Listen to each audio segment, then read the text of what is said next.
మెదక్ జిల్లా నర్సాపూర్ నియోజకవర్గంలో తెలంగాణ జనజాతర భారీ బహిరంగ సభకు ఏఐసీసీ ప్రధాన కార్యదర్శి రాహుల్ గాంధీ, తెలంగాణ ముఖ్యమంత్రి రేవంత్ రెడ్డి, మంత్రులు, కాంగ్రెస్ ఎంపీ అభ్యర్థి నీలం మధు, కాంగ్రెస్ పార్టీ కార్యకర్తలు పాల్గొనడం జరిగింది. ఈ సందర్భంగా సీఎం రేవంత్ రెడ్డి మాట్లాడుతూ మెదక్ జిల్లా కాంగ్రెస్ ఎంపీ అభ్యర్థి బీసీ ముద్దుబిడ్డ నీలం మధు ముదిరాజ్ని గెలిపించాలని కోరారు. రాహుల్ గాంధీ మాట్లాడుతూ కేంద్రంలో కాంగ్రెస్ ప్రభుత్వం అధికారంలోకి వస్తే భారతదేశంలో ప్రతి మహిళా ఖాతాలోకి ₹1,00,000 జమ చేస్తామని తెలపడం జరిగింది. ఈ కార్యక్రమంలో కాంగ్రెస్ కార్యకర్తలు, ఆయా గ్రామాల ప్రజలు పెద్ద ఎత్తున తరలి రావడం జరిగింది.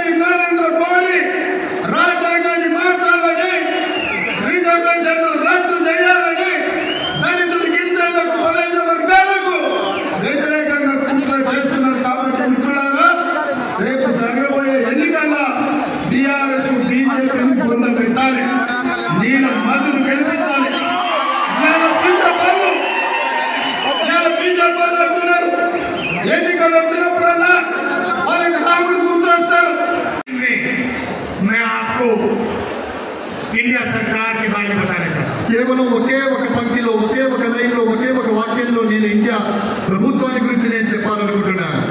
जितना पैसा नरेंद्र मोदी जी ने हिंदुस्तान के अरबपतियों को दिया है, उतना ही पैसा हम हिंदुस्तान के गरीब लोगों के बैंक अकाउंट में डालने जा रहे हैं.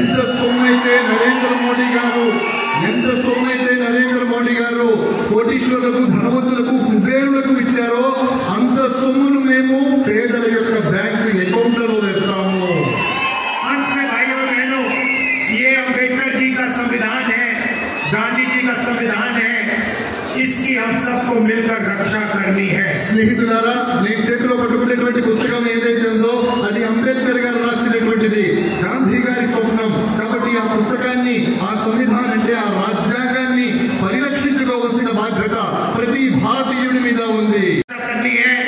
पब्लिक सेक्टर की रक्षा करनी है, किसानों, मजदूरों, बेरोजगार लोगों को की रक्षा करनी है. రిజర్వేషన్ల ఫలితంగా రిజర్వేషన్లను మనం కాపాడుకోవాలి. అదే విధంగా కార్మికుల్ని కాపాడుకోవాలి, కర్షకుల్ని కాపాడుకోవాలి, పేదవాళ్ళని కాపాడుకోవాలి. ఇవన్నీ కాపాడుకోవాలంటే మన రాజ్యాంగాన్ని మనం కాపాడుకోవాలి.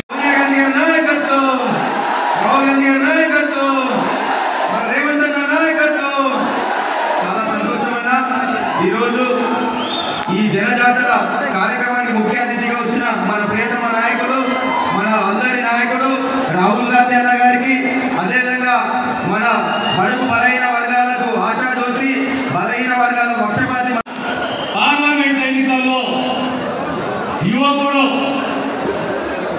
బీసీ నాయకుడు మధు గారికి అందరూ కూడా ఓటేసి వేయించి గెలిపించవలసిగా మీకు ప్రార్థిస్తున్నాను. రాబోయే కాలం కాంగ్రెస్ పార్టీని మన పాలన, రాహుల్ గాంధీ గారి పాలన, రేవంత్ రెడ్డి గారి పాలన, 6 గ్యారెంటీలు 5 గ్యారెంటీలు ఖచ్చితంగా ఆచరణలోకి తీసుకొచ్చిన చరిత్ర కాంగ్రెస్ ప్రభుత్వానికి రాష్ట్రంలో. మరిన్ని అప్డేట్స్ కోసం మా ఛానల్ని సబ్స్క్రైబ్ చేయండి.